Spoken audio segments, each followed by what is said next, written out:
Meu nome é Arthur Ferreira, sou técnico de som há 15 anos.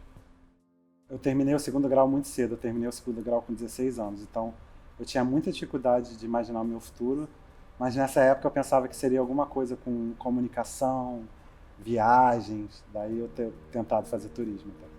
A minha relação com as artes era ouvir música, ver filme e iniciando o projeto de uma banda nessa época. Assim.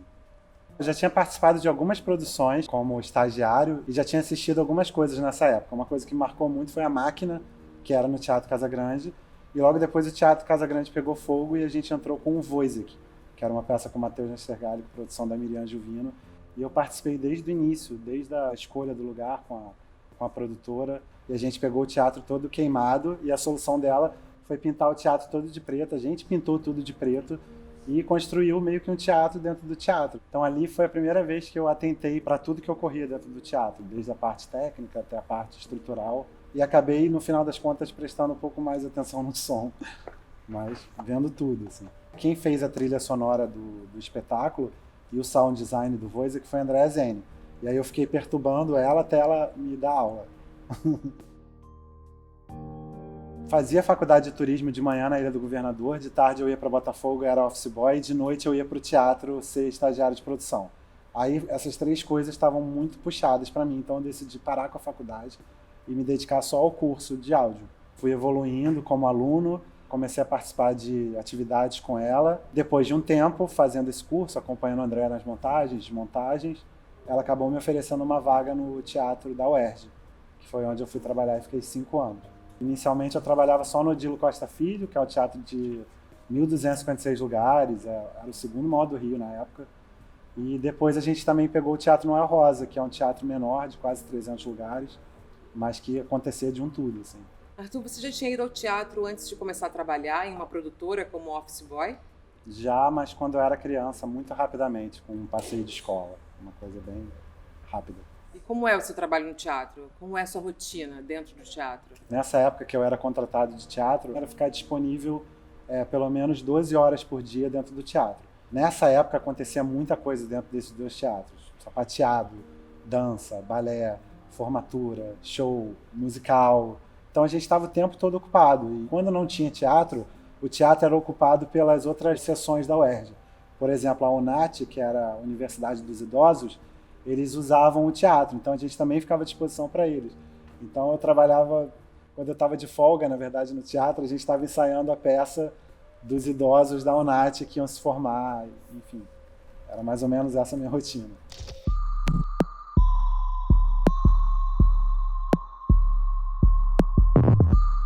O trabalho começa primeiro montando o input list, que coisas que serão ligadas na minha mesa de som. Uma vez que eu entendo isso, aí eu tenho que adequar isso ao espaço. Por exemplo, eu sei que vão entrar 3 microfones na minha mesa de som, mas eles são para uma plateia de 30 pessoas ou para uma plateia de 3.000 pessoas? Se for para uma plateia de 3.000 pessoas, eu preciso dimensionar esse som.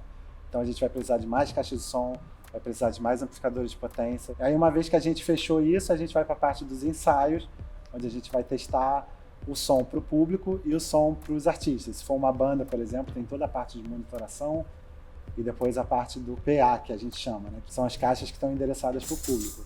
A gente tem uma caixa de monitor que é só para o músico se escutar, porque lá na plateia a gente tem caixas viradas para a plateia, mas aqui dentro as pessoas também precisam se ouvir.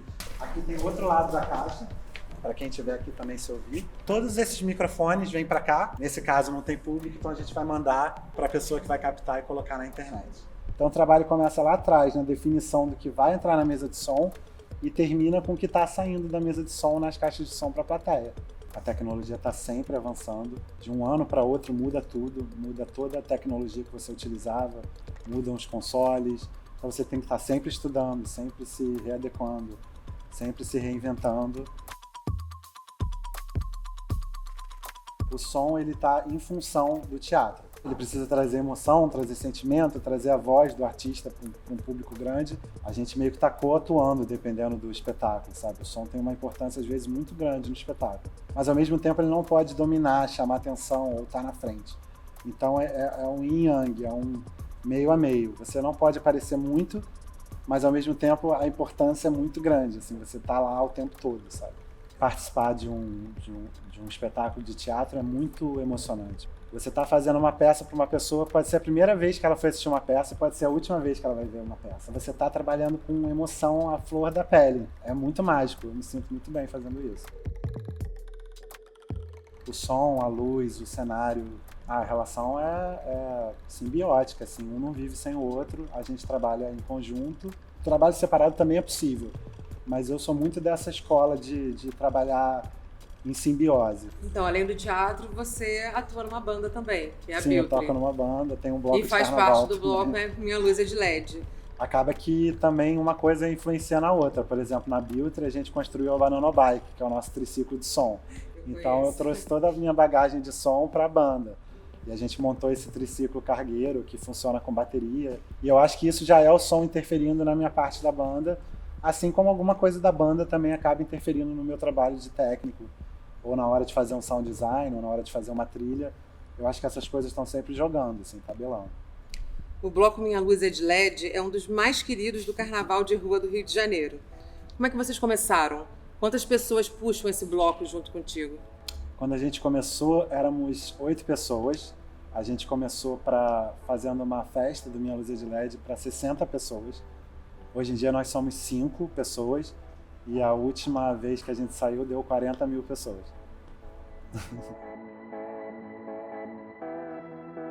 O teatro, sem dúvida, modificou a minha vida, modificou a minha relação com as pessoas. O teatro ele te facilita, ele te dá entrada para pessoas que você não teria contato, para grandes escritores, grandes produtores, grandes iluminadores, que são pessoas que você admira, são pessoas que você é fã e que não necessariamente você teria contato como plateia. Então trabalhar em teatro me dá essa experiência e isso com certeza mudou a minha vida. Mas eu acho que a arte é a que muda a vida das pessoas, sem dúvida. A arte é um modificador, ela altera a percepção da realidade. É muito importante a arte, é muito importante a cultura. Durante esse momento de pandemia, a gente pôde observar esse retorno, esse crescimento da arte, da cultura e do áudio em si, né? A gente tem um aumento expressivo, se eu não me engano, no Brasil, um aumento de 300% em consumo de Spotify, de podcast. A gente teve um aumento gigante de produções de todas as empresas, Netflix, Disney. Então a gente vê realmente um crescimento exponencial do mercado, não só de áudio como de vídeo, de tudo que compõe essa cena, e ao mesmo tempo a gente também vê uma precarização, essas empresas pagam mal, a gente não tem o valor que a gente gostaria de ter, né, esse reconhecimento. E tudo isso ocorre ao mesmo tempo que as pessoas estão em casa consumindo áudio, consumindo live, consumindo vídeo. Então realmente é um paradoxo, né? A gente se sente precarizado, a gente não se sente amparado. É como se a cultura não tivesse a importância que ela tem, né? Então eu imagino que as pessoas se sintam desamparadas, os técnicos e todo mundo que trabalha no setor da cultura. A gente sabe quanto isso gera para o país, quanto isso gera para os estados, para as cidades. E ao mesmo tempo viver nessa marginalidade, onde também a Lei Rouanet, as pessoas estão mamando na Lei Rouanet. Então é uma coisa discrepante e eu me sinto triste, me sinto desamparado, me sinto triste e gostaria que tivesse mais reconhecimento e importância na nossa profissão. Né? Dá um frio na barriga voltar ao teatro? O que você sentiu mais falta? Sempre dá, coxia, escurinho, sinto falta das pessoas, dos amigos, do bate-papo, sinto falta do trabalho também, mas teatro é paixão, é vício, só quem faz sabe. Acho que um dos maiores perrengues que eu passei foi em Santos. A gente tinha um problema que toda vez que alguém usava o elevador, entrava uma interferência muito grande nas caixas de som. Então a gente combinou de durante o espetáculo ninguém utilizar o elevador e uma pessoa ficou presa dentro do elevador. A história é mais ou menos essa.